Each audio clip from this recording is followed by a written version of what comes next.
Welcome to this week's Jackson County Board of Commissioners meeting. This meeting is held in the Jackson County Courthouse Auditorium at 10 South Oakdale in Medford. This meeting is held every Wednesday morning at 9:30, as long as a quorum of 2 commissioners is available to conduct the business of Jackson County.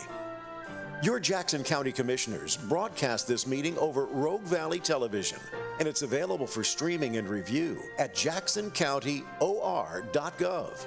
Under the Government tab, under Recorded Meetings, click on RVTV Live Streaming. The types of business that occur at this meeting include public hearings, official voting on actions by the Board of Commissioners, presentations by departments of the county, and recognition of service that makes our county great. Agendas of the meetings are posted on the Commissioners' Bulletin Board and released on the county's website and through local media in the time required for public notice. Many of the conclusions on the business presented to the Board of Commissioners have been discussed in detail and prepared by the administrative office and staff prior to consideration at this meeting and the official vote. These prior discussions also have been properly noticed and the work done in a transparent manner. We encourage you to come and experience the process by attending any of these meetings or watch online at jacksoncountyor.gov.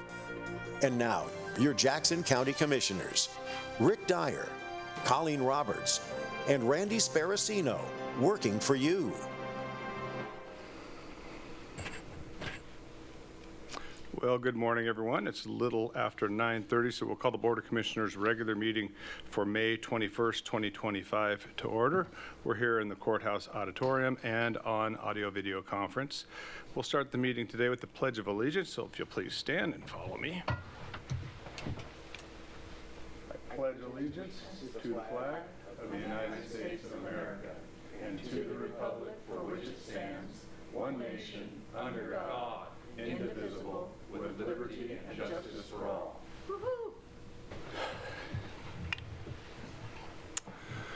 Okay. We will now move into our request for and discussion of non-agenda items. We do have a 5-minute limit. Pursuant to the codified ordinances of Jackson County, Section 213.06, members of the public may address any item not on the agenda. However, pursuant to ORS 192.640, the Board of Commissioners is prohibited from discussing a principal subject that is not on the agenda. Therefore, the Board of Commissioners will listen to your concerns and may consider the matter you raise by asking staff to follow up on any questions or by placing the matter on the agenda for discussion at a future meeting. We do have one individual signed up today, Logan Vaughn. Come on up, and please give us your name and address for the record again. My name is Logan Vaughn. I reside at 1116 Murray Avenue, Medford, Oregon, 97501. Good morning. One of the voices in the wilderness here today, but it's good to be here. You know, we want to encourage people to come down and speak and be involved, but yet when they get involved, nothing happens, but it is what it is. I want to start off with a verse, Ephesians 6:12. For we wrestle not against flesh and blood, but against principalities and powers, against the rulers of darkness of this world, against spiritual wickedness in high places. It is what it is. Don't shoot the messenger. Things have to change here in this county. For over, I want to say, close to 10 years now, I've been trying to do ministry inside of our jail. The only time I've been able to effectively get in there is with a pair of handcuffs first, which is fine. Because one situation when I went in, I literally got to pray with two men in the holding tank. They're from Sacramento, some drug dealers bringing some ecstasy up. We ended up saying the sinner's prayer, washed their feet right there, and by the time I was done, the guard, Vaughn, roll it up. So I was only in there for a minute. It is what it is. Last time I got locked up, I had the pleasure of going to 2 North for delusions of religiosity. I want to remind the record, just for the record, why I was there, so it is on record. I decided to run for county commissioner in the primary last February. Within 3 hours of me turning in my paperwork, literally 3 hours, because they timestamp it at Chris Walker's office, well, let me back up a little bit. I want to remind you I was running against the former chief of police of Medford. So within 3 hours of me turning in my application to run, I was in the back of a Medford police car. It is what it is. I'm going to do a little speculating here. I'm going to speculate that they were coming for my arms. I've been a gun broker for over 22 years. That said, when they showed up at my house, opened up my vaults in my garage, all that was there was a piece of paper that says, "Jesus loves you." Unfortunately, the Medford Police Department didn't like that very much, because I forgot to get the ammunition out of my house, which the prosecutor said this man has more ammunition than all the local buy marts combined. Well, that's not a crime. Unfortunately for myself, I forgot to get one of my wife's 357s that she kept high up in a cabinet in our bedroom. That 357 was taken, and pictures were shot of it throughout my house, one specifically underneath the couch with the cushion raised so it could look like my children have access to it. Unfortunately for the Medford Police Department, when they mailed discovery to my first attorney, my first public pretender at that point, who was Christine Herbert, who's now a judge. It's all coincidence. Anyway, when they mailed discovery, they forgot to delete all the pictures. So it was very evident what the MPD was trying to do right there. It is what it is. All these charges have been since dealt with, but it's amazing how all you got to do is make accusations and someone can get locked in 2 North for delusions of religiosity. It is what it is. What happened to me was a tragedy of justice. Our mental health system is completely broken. I am the proof. How did I get out, you may wonder? How did I get out of there? From that underneath that doctor's finger, Dr. Philip Michael Bradley, the one who was trying to have me committed and give me a chemical lobotomy. Well, I'll tell you, I had my wife send a private message via Facebook to the campaign manager of this said commissioner. And I said, as soon as I get out of here, I will be suspending my campaign and moving to the Philippines. The next day, that doctor came to me and said, "Hey, Logan, so I hear you're suspending your campaign and moving to the Philippines. We can probably get you out of here." I was released the next day. You tell me. The trial date that they made for me was literally 1 week after the election. It is what it is. This is not a battle of flesh and blood, but of principalities and powers and rulers of darkness. We need to take our community back. The main purpose of me being up here is I'd like to be able to get in the jail and do some effective ministry. Obviously, the chaplain who's been there for over, I want to say back in the 90s, he's getting old. No disrespect. He's literally getting old. Things need to change down there, and we need to, instead of spending another $1.8 million to kick the can down the road, give me a shot. Let me get in there and try to help these men who need the Lord, because ultimately that's the only solution to these problems. I wish you guys the best, and I want to urge you to read Mark 8:36. God bless you. Thank you. We don't have anybody else signed up, but Brad, come on up. Good morning. Brad Bennington, 2886 Orchard Home Drive, beautiful Medford. Commissioners, I just want to visit with you about a recent experience I had, very educational experience with our Jackson County Sheriff's Department. As you know, every so often our sheriff has what they call their Citizens Academy, and it's designed to help people like me, people like our citizens, to see the things that they do, how they interface with the community. And I just participated in that, had the graduation ceremony this last Monday, and I just got to tell you, I'm someone who kind of thought he knew a little bit about, you know, this sort of thing, and I was absolutely amazed at all the different things that our Sheriff's Department does. How they distribute their resources. You know, I mean, I'm reminded that our county, it's a big county. We've got like 1.8, 1.9 million acres. I mean, our county is only just slightly smaller than the entire nation of Israel. I mean, it's a big place. Hundreds of miles road for them to patrol. We got about 225,000 people, I think, that live here. And for the size of our county, it's kind of a modest size sheriff's department. And one of the things that kept coming up was the challenges and the difficulties, whether it's with the patrolmen, whether it's with the office staff, whether it's with the prosecutors, is there's this one piece of the puzzle, that you might say, that just kept coming up over and over again, and you all know what it is. It's the jail. It's the jail, and it's our capacity and whatnot. And the thing that really struck me when I was in the graduation part of it last Monday, the thing that really struck me is that it's not unlike something that happened in my home county of I'm from Klamath Falls, Klamath County. And we got a new jail in 1989, but we got a new jail in 1989 not because we wanted one, but because there was an attorney that went around suing all these various jurisdictions that they weren't in compliance with federal guidelines. And believe me, the late 1980s were not a good time for Klamath County. You know, the loggers had got run out of the woods. We'd lost about 40. The county lost about 40% of their ONC funding. I mean, it was tough financial times. But because of the times and the litigation and so on and so forth, Klamath County had to build a new jail, so they built a new jail. It was very financially painful for the county to do it. It wasn't terribly well planned. It was because they had to do it. And I thought about our county, and I thought about our county, in my opinion, best managed county in Oregon, very wisely managed, very economically well managed. But this jail thing has been a persistent problem. And I thought about these three things. I thought about the fact that we have 3 county commissioners that are pretty experienced in what they do. We have 1 county commissioner who has a very long professional history in law enforcement.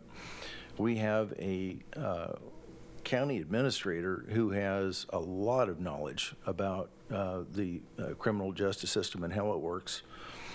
And we have a great sheriff. So I'm thinking, you know, I know it's a lot of money, and I know it's not going to get solved this morning, but here's the deal. If we can't get this jail thing figured out with probably one of the best board of commissioners that we've had, with probably one of the best sheriffs we've ever had, with possibly the best county administrator we've ever had, if we can't get it figured out under those circumstances, I'm just really worried what's going to happen. Because here's what's going to happen. What's going to happen sooner or later is it's going to happen if we are not able to deal with this jail problem, and it is a problem, we're not able to deal with it under these circumstances, very favorable circumstances. The day is going to come when the same thing is going to happen to Jackson County that happened to Klamath County back in, I think it was 1988, 87, 88, and then they had to build a new jail in 89, is we're going to have the steering wheel taken away from us, and we're going to wind up having to do it under less than favorable circumstances. So I don't have the answer for this. I don't, no magic wand, but we have, in my opinion, very competent, very skilled board of commissioners. We've got the best county administrator, in my opinion, anybody could ask for to do this kind of stuff, and a fantastic sheriff. If we can't get it done under these circumstances, I'm really concerned how we are going to get it done at some point in the future when somebody else takes the steering wheel away from us and starts saying, okay, this is what you're going to do. Thank you for listening. Thank you. I want to say, and not to engage in a dialogue because we can't here, but just to reassure, talks are ongoing. It's a difficult thing to try to thread the needle between what's going to solve or at least partially alleviate and mitigate some of the problem and what can, be accepted by the public. But those talks are ongoing, and nobody's given up. It's something that we still have our eye on. It's just a difficult, thorny issue, and we need to make sure whatever is proposed is strategic and well thought out. So, just to reassure, it's still being discussed. Okay. And with that, we have no one else signed up, but Sherm, you come on up if you'd like. I missed the sign up, but anyway. That's all right. Sherman D. Simmons. I'm a CTE business teacher, among other things. Ex-firefighter, quite an agenda. Ex-military too, NSA, SPD Europe, and a spy project. But anyway, what I'm addressing today is the Kelly Shelter and the staff. It's a private operation.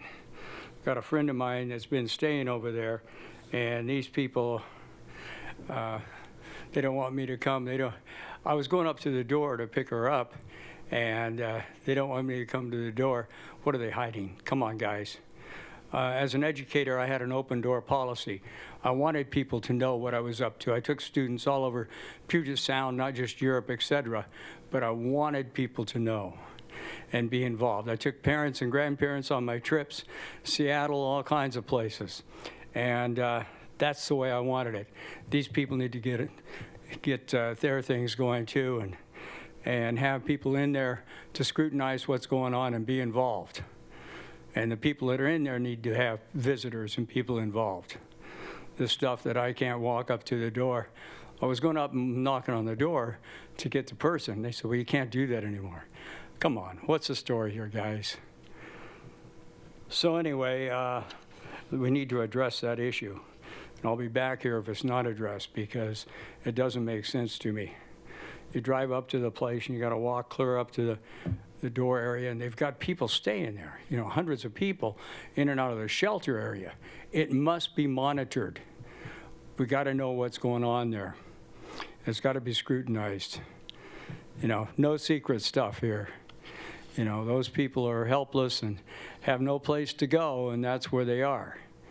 So let's get on the right page and find out what these people are up to. That's all I have to say. Any questions? No, thank you. Okay, thank you. All right, anyone else in the auditorium wishing to speak? Come on up.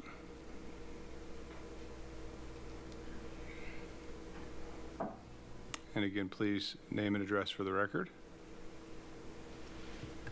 My name is Teresa Sheehan. Address is 13416 Highway 234, Gold Hill, Oregon.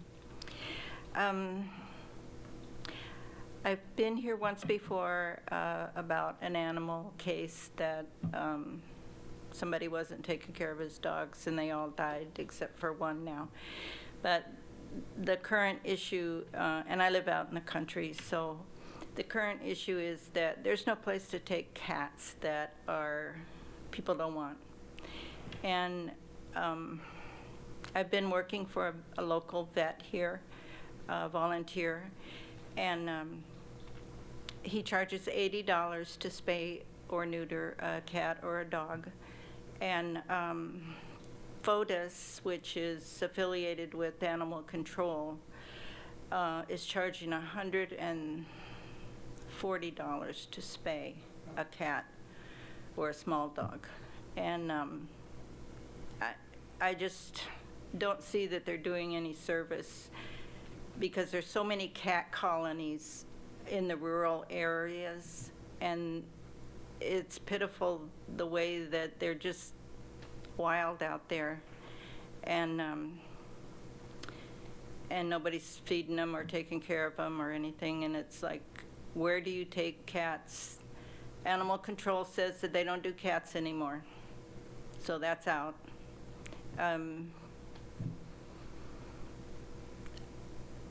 I've had several people who came into the veterinary office that I work in that relayed messages, and I didn't hear this for myself, but they said they've taken cats to Animal Control, and now that they're closed, they say, well, what are we supposed to do with them? And they were told, turn them loose. It's the cat colonies are becoming a bad problem all over the place. So there is no place to take cats. Everybody who does help with cats has no room. They're burned out badly. That's all. Thank you. Yeah, Joel, you want to respond to? Sure, I think it's important, and I think this has come up before, that the county, under state law, only has an obligation as a dog control facility. We did about a year ago make a significant effort to try to obtain funding to be able to provide services, and to continue, or I should say, to provide services or bring services back for cats. There was a fairly well-organized opposition to that effort, which led to the effort being sort of sidelined at the moment. There is, again, no obligation of the county to handle cats or to provide any service related to any other animal other than dogs. And so with our funding, the board's direction has been to focus on that, since our effort to obtain the funding needed to provide additional services ended up failing. And so I think that's just important for the public to know that the county did make the attempt to obtain the funding to provide those services that the community clearly indicates that it wants. We just were unable to get the community's consensus to agree to move forward with that. Thank you, appreciate that. And I think it's important to say, too, there's a lot of services that the board and budget committee would love to be able to provide in an ideal world, but there's fiscal realities that determine what can and can't be, especially in a climate of declining revenues, increasing expenses. There's certain things that we just aren't able to do, and that's one of them that we tried to find an alternative solution to. But again, as Mr. Benton described, the community wasn't ready for it at this time. Okay, anyone else in the auditorium wishing to speak? Doesn't look like anybody online. Their Zoom hand raised. Mr. Vice Chair, there was no one on Zoom with their hand raised.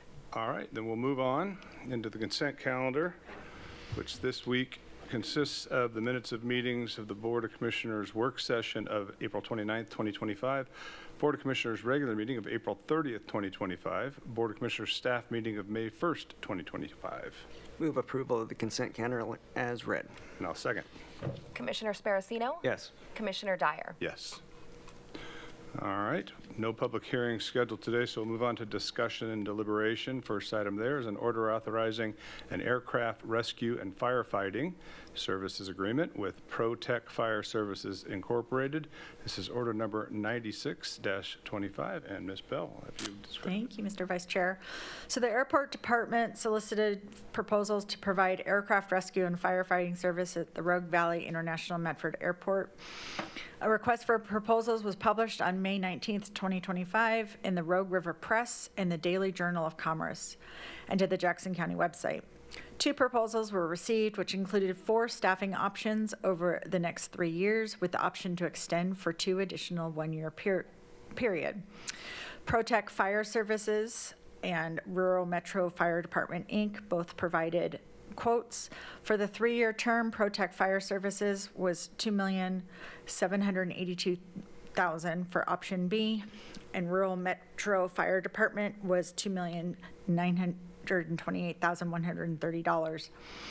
So the selection committee reviewed each proposal's qualifications, experience and operating plan, and project budget, and unanimously recommended ProTech Fire Services. Prior to this contract, the airport had been operating under option B, which meets Federal Aviation Administration staffing level requirements. The airport wishes to continue to operate under option B staffing levels. Term of the agreement is July 1st, 2025 through June 30th, 2028, with the option to extend for 2 additional 1-year periods. It's a financial impact of $2,782,000 to the airport, and staff recommends approval. Thank you. Any questions? No. Move approval of order number 96-25. And I'll second. Commissioner Sparacino? Yes. Commissioner Dyer? Yes. All right, next order is an order authorizing a parking license agreement with the City of Medford, and this is order number 97-25. Ms. Belligan. Thank you. So the City of Medford will utilize 55 parking spaces at the Health and Human Services parking garage located at 140 South Holly Street. Term of the agreement is May 1st, 2025 through June 30th, 2026, and requires ratification to become effective May 1st, 2025. It will produce $23,100 in revenue to HHS. Thank you. Move approval of order number 97-25. And I'll second. Commissioner Sparacino? Yes. Commissioner Dyer? Yes. Last item on the agenda today is an order authorizing a Jackson County Services contract with Mercy Flights Incorporated, and this is order number 98-25. Great, thank you. So Jackson County Mental Health partners with Mercy Flights, Inc. to provide mental health mobile services. Mercy Flights, Inc. and Jackson County Mental Health crisis staff co-respond to provide in-person services to individuals in Jackson County experiencing a mental crisis. Term of the contract is July 1st, 2025 through June 30th, 2026, and it's a $325,000 expense to Health and Human Services. Thank you. Move approval of order number 98-25. And I'll second. I just want to mention this is a service that was stood up a few years ago and has been extremely successful so far. Helps law enforcement, and it also helps make sure that those that are in mental crisis are referred to, the appropriate care and given the appropriate care at the time. So great program, looking to expand it, and it's been working extremely well. So we'll take a vote. Commissioner Sparacino? Yes. Commissioner Dyer? Yes. And with that, that concludes our business, so we are adjourned.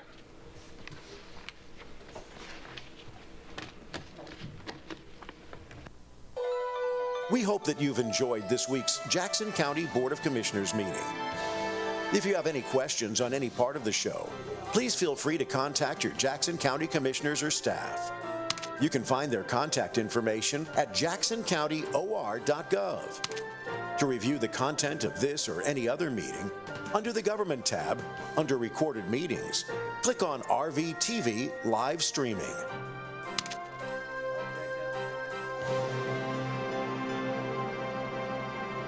You can start doing it.